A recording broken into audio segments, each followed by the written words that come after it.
Yeah, good morning, Heather. Look, the point of holding a debate is allowing people who are competing for the same job to compare and contrast their various ideas. But one sentence, if you tuned in, that you heard over and over again last evening was, "Je suis d'accord." I agree with the candidate on my left or my right when it came to various policy positions.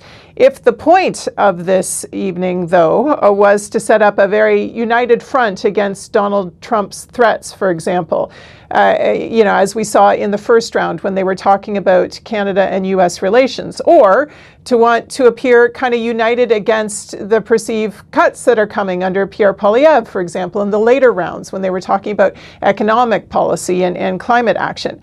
Well, if that was your measure of success for the Liberal Party, then absolutely mission accomplished here, because the candidates definitely spent more time criticizing Donald Trump and Pierre Poilievre than they did going on the attack against each other.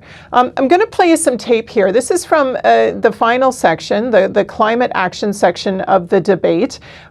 This is an area where there is a little bit of difference between the candidates. Karina Gould kind of alone in saying that she wouldn't scrap the carbon tax altogether. She would just put it on pause, any further increases, but she'd leave it in place. The others have said that they would replace it with other things. The moderator was trying to sort of get them to lay out their various positions on the carbon tax, and Mark Carney, in his answer, seemed to get a little bit lost and had to be kind of helped to get to the point here. Take a listen.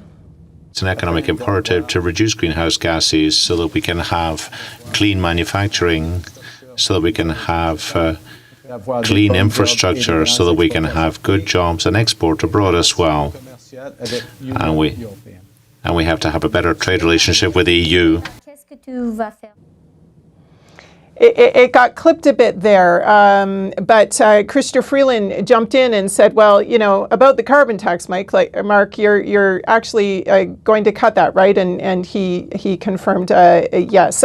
There was another moment, too, where the moderator, and this is very important to a Quebec audience, the moderator specifically was trying to nail Mark Carney down on his policy when it comes to East-West pipelines. Of course, this is a very hot political issue in Quebec in the past, where there hasn't been kind of the goodwill to approve a pipeline project to take oil from the west through to ports in the Maritimes.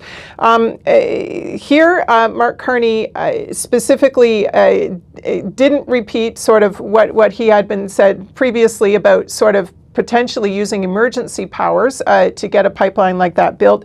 Instead, he was now casting this as something that might be possible in Quebec because of Donald Trump's threats, that it's sort of Quebecers might see this as an opportunity now. At the same time, he also said the federal government does have to act quickly when there are national interests in play. Tonight's English debate is going to feature the same themes as last night's French debate. We're going to see, whether the same friendly tone comes out of this or whether people do get more aggressive the second time out. But because we didn't have big policy differences to analyze last night, a lot of the attention went on figuring out sort of who was most comfortable in French. And on that, I will say, Mark Carney, even his body language, he did seem to be kind of shifting uncomfortably as he was trying to think on his feet in French.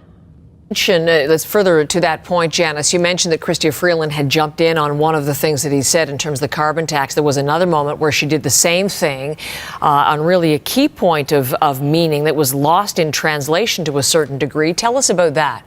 Yeah, and this is something that Conservatives pounced on even before the debate was over. It was a moment where Frank Baylis had been talking about his position on Palestinian statehood. And Mark Carney jumped in and intended, I believe, to convey that he agreed with the thrust of what Baylis had been saying. But how it came out in French for him was that he said, "We agree with Humaas." Freeland then, standing beside him, had to kind of smooth things over, correct him, jump in, clarify things so that error did not stand. Afterwards then, speaking to reporters, Carney and Baylis tried to smooth things out. I said that we all were in agreement against Humaas, or at least the intention. There's no question that sometimes myself, we all get tripped up in different second language or third languages and that. I'm absolutely certain Mr. Carney did not mean to say he supported Hamas in any way.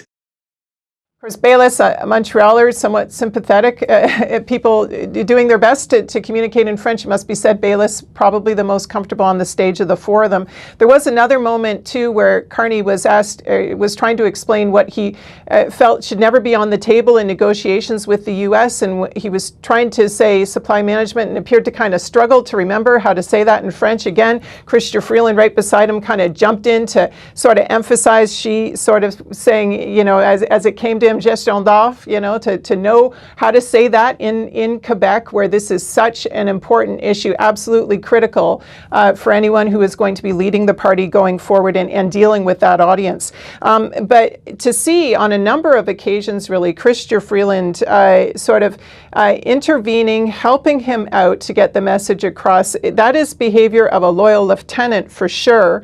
But what will Liberal supporters make of this kind of chumminess instead of competitiveness between the two rivals? This debate between the two of them ended with a hug, not a handshake. Janice, thank you very much.